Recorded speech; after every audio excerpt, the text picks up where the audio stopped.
Okay, so we're going to look at some of the drills that you can use to help people improve their rotary stability and their trunk stability. So initially we're going to start with an exercise that I picked up recently from Mike Robinson, which is called the side bear. Okay, so this is a bit like a side plank, but we're going to be in a slightly different position. So he's got his lower back slightly rounded, he's got his knees bent and hips flexed there, and he's going to just use the bottom knee as a point of support and the elbow, and with the hand flat like that, he's just going to lift the hips slightly. Okay, and then in this position he's going to go through some of those breathing cycles. So just feeling the abs on the underside as he exhales, and then getting air into the rib cage on the top side as he inhales, and just working through. You can go for time or go for breath cycles on this. About 5 or 6 breath cycles is quite good. But that's going to really help build some stability through that trunk, and give that emphasis on the trunk rotation as well. Okay, so you can try that on both sides, just have a relax there. But that's a good place to start if you've got sort of someone really struggling with that rotary stability screen on the FMS. The next one we're going to use is the belly lift walk with cross connect. So this is quite similar to what we did for the active straight leg raise, but there's just a little bit extra that we're going to do that's going to give us that rotary element to it. So we're going to set up with hands on a slightly raised surface. Going to get into that sort of rounded position. Okay, then you're just going to do that walk, just getting the feet up so we can just about keep the heels down, get that nice rounded position, reaching into the step again, and then he's going to go through some breath cycles in this position. Get set up, get those abs set up. We're going to get some air into the upper back.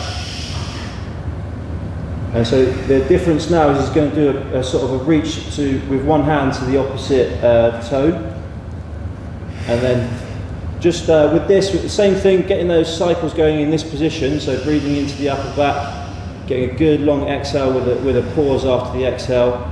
And remembering, especially when you take that point of support away on the box, to keep that reach through the hand that's on the box. Okay, so we're going to keep that reach, keep the air coming into here.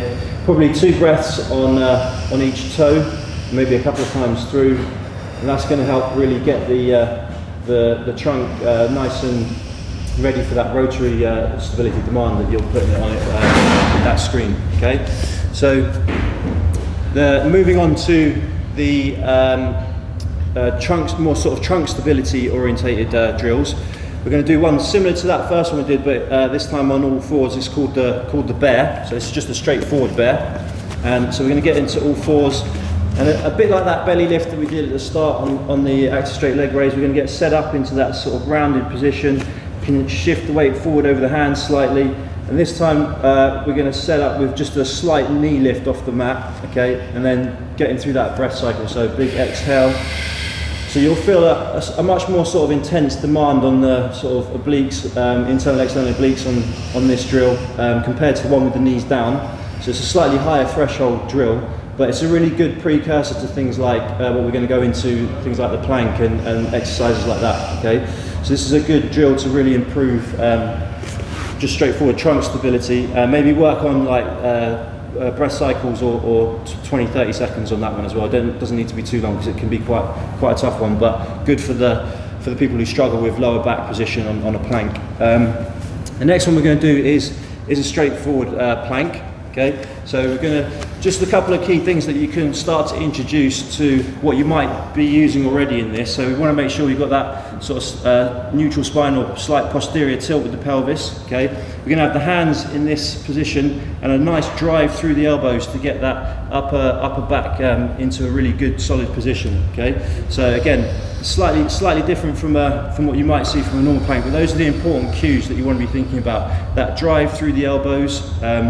Sort of getting the top of the head towards this part of the head, sort of reaching towards the ceiling, so we've got that sort of packed neck position, and then a nice sort of rounded, slightly rounded spine to make sure that we're sort of avoiding too much extension anywhere. The idea is just to get away from that extended posture a little bit. Okay, so again, you can go for time, 20-30 seconds. If you've got that one in the right place, it's going to be hard for most clients to be holding it for much longer than 30 seconds. Okay, and then just to bring it back more towards the actual push-up version of the screen on the trunk stability push-up. Obviously you might be taking clients through sort of incline regressions of that, which is rightly so the right thing to do. But this is a nice version that you can do for the clients that are getting there with their sort of general push-up strength. So we can do a full eccentric position. So start with a normal press-up position, full eccentric, all the way down, just as far as they can take it with good position, and then knees down, and push up on the concentric with knees down, and then lift the knees, and then back down. So we've got a good core demand, but we're building in that upper body demand now for the people that are really struggling on that trunk stability push-up if they've got ones on that one. Okay, so that's a good little option for if you've progressed people off the incline on the barbells and things like that. So that's the sort of stability element to the screen, and hopefully some of those will help you get to your cleaner screens.